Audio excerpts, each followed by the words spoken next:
Alright YouTube, I'm going to do a shop tour today and kind of show everybody what's going on with my shop. I started off in a room about maybe 50 square feet or something. I was plasma cutting and welding inside of my basement. So anyway, and this is my second move, I guess third counting my house, but this is my second move from a different space. So I'm actually in a building called Create Space, and it's all about bringing people together and the community and stuff like that. So they've got artists in here, musicians. They got what do they call it, a sound studio upstairs. There's painters here, all kinds of stuff. They also do they cook, they feed the homeless here and stuff like that. So anyway, let me just show you what the shop looks like, and then I'll kind of go through what it is that I have. And let me flip the camera around. Okay, we'll start. I got a door here. I got a door on the other side. I'll show you what this place looks like on the outside.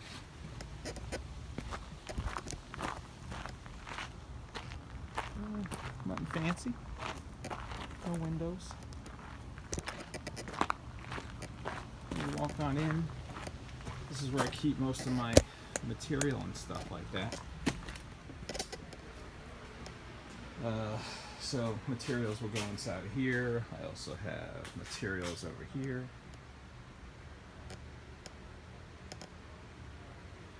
And this is, I actually do workshops, and this is where everyone stores their projects. And ta-da! I currently have someone working here and here.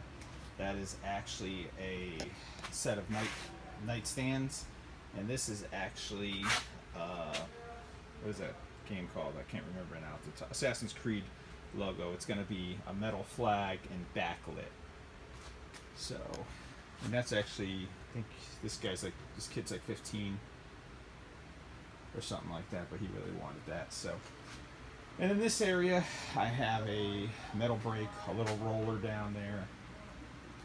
That's part of what I do with sheet metal and stuff. And this is where I'll do some of my blacksmithing and things. You've seen some of my blacksmith videos. I kind of change things around. That's my scrap area back there. Everything goes there. Planishing hammer. If you've checked out the feather video and the shark video, those videos were made with that. And then I like this thing. I think I found at an antique store or something like that for I paid like $30 for it. The anvil is I actually got that off of a friend really cheap, and then I made the stand for it. Made some of my own tools here.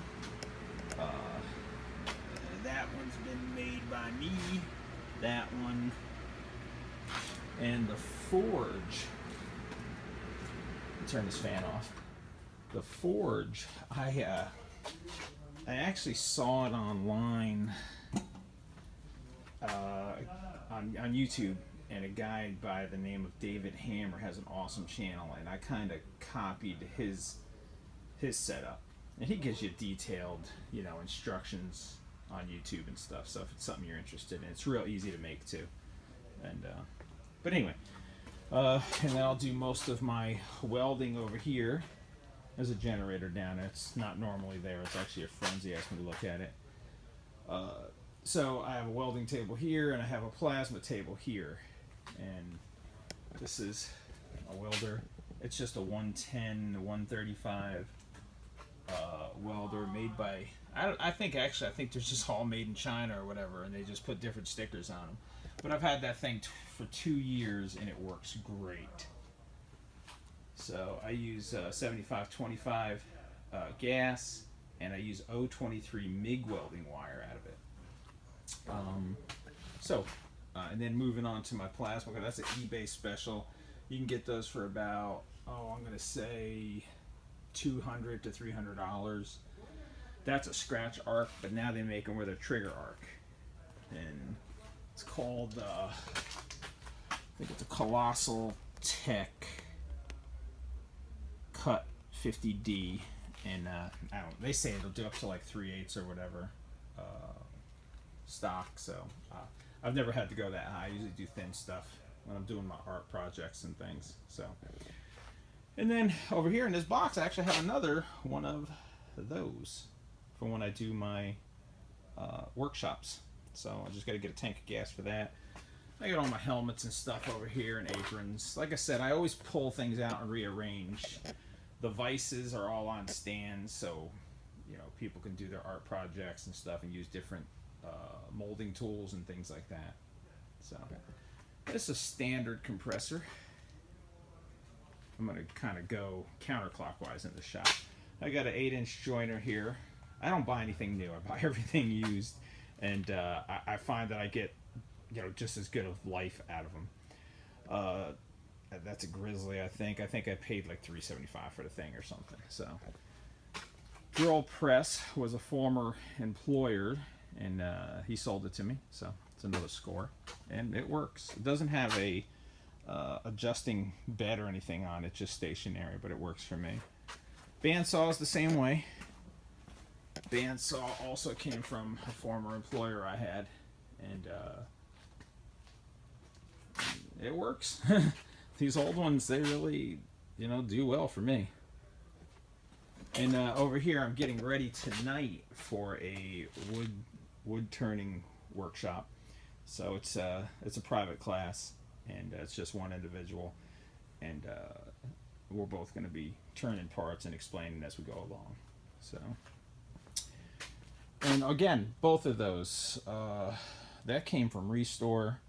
And this one came off of Craigslist. I paid $250 for that thing. So you can get tools cheap if you're looking to start out in this type of stuff. Now some of the tools, like these two right here, I made those with the carbide tips. I bought the carbide tips and then just regular 1/2-inch bar stock, and then I turned these down.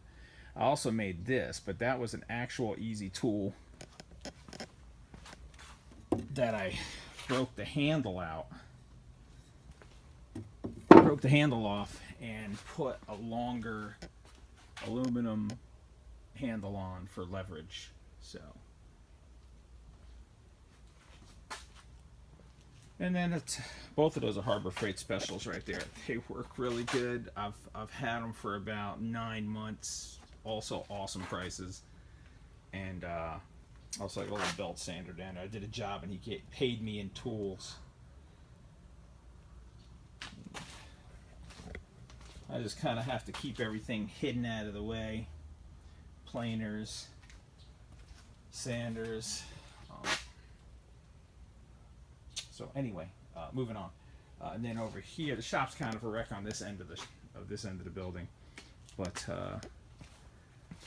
Again, all Craigslist stuff, really, really cheap stuff, price wise. This one's a Delta, and I picked that up for, I think it was $50, but I can't remember. The drum sander, I got a really good deal on those. I mean, those things run, I'm gonna guess $1,200 to $1,400. I picked it up for $200. So, and there was nothing wrong with it. Craigslist. Now this is my metal cutting bandsaw. It's been around a long time. And then if I want to use it, I just take off unscrew this piece right here, and I just pull the whole thing on out. I can use it manually instead of it being on a stand. Another vise on a stand. And then back here I have my CNC router, which I really thought I'd use this thing more, and I don't. I do use it occasionally when I need it. It's there. And it's a CNC Mogul. I don't know what. Maybe Mogul's the model. I don't know. I don't know what model it is. I heard they're not in business anymore, but that's all like off the shelf type of stuff anyway. And then over here is my catastrophe. This is my dog's blanket. Standard stuff, microwave, refrigerator. I have a machinist lathe here, which does work, and I've actually used it several times. But I'm trying to find a permanent home or figure out where I'm going to permanently put it at. And then over here, hopefully that light's not messing up. This is where I keep most of my sandpaper, brad nails, and the drawers, first aid kit up top here. And what's in here? Oh, some router bits. I also have router bits in that case right here. So, let's see what else we got going on. And then you got some steel wool, sandpaper, and there's all kinds of stuff in there. And the next one down is brad nails and stuff.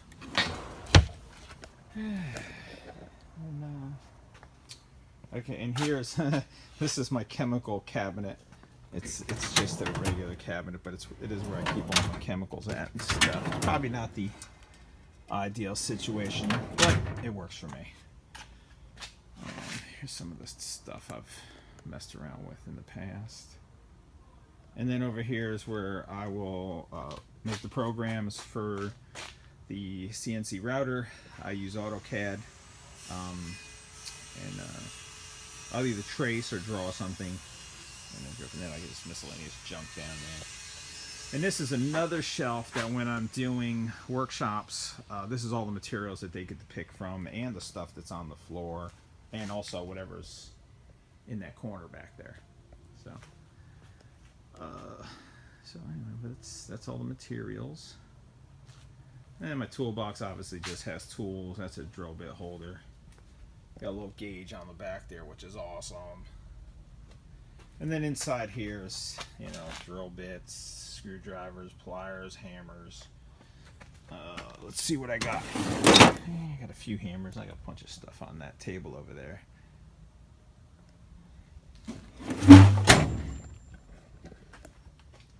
And then I have my table saw. My table saw is actually a rigid. I'd love to have a nicer one, but somewhere down the road. This is all on a budget type of shop. I made a sled for it, and that actually works really nice. Back there is my chop saw, my compound mitering saw. I just bought this thing. I got to make a crib for my daughter, so I just bought this so I can put the rails in and stuff like that. Made by Jet. Another Craigslist find right there. And that, I think it was $250 with 2 sets of bits with it. So that mortar saw, I felt like it was a good deal to get all the bits with it. And then this is where I do some grinding and things like that. I made this. This is my 2 by 72 inch belt sander. Now, let me see if I can do this without killing myself here. I'll try to put the belt on. Forgive the there it is. And the arm is the cylinder off my toolbox. It just kind of goes down up. And let's see if I can get it to run for you guys. It has variable speed. I left the control on, but I think I'm going to change that. It has a delay, so I guess if you were running on a treadmill, you wouldn't want to just jump on one. So it will.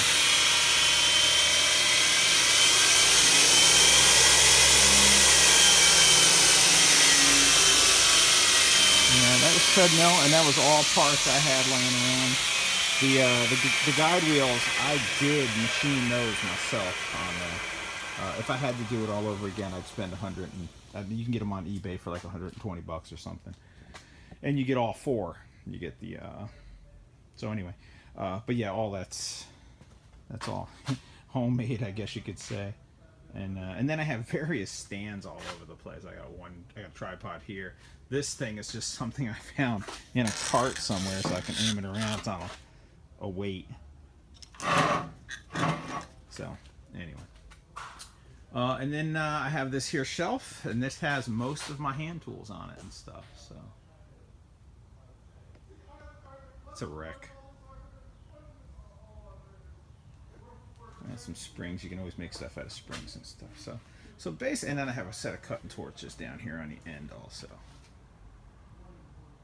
But basically, that's the shop. This is the table I work at most of the time. I try to keep it pretty clean, but and then I got all kinds of stuff down there. And things.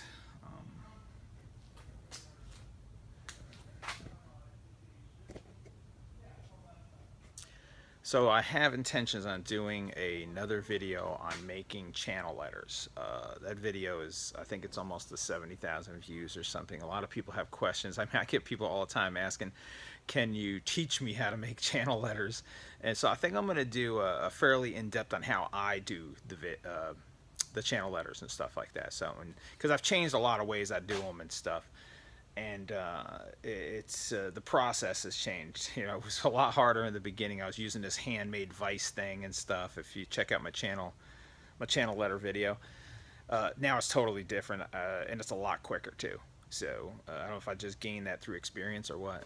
But anyway, that's basically the shop.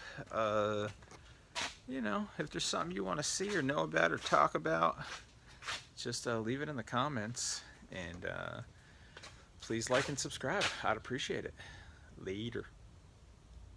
A lot of people. One of my. Cut that.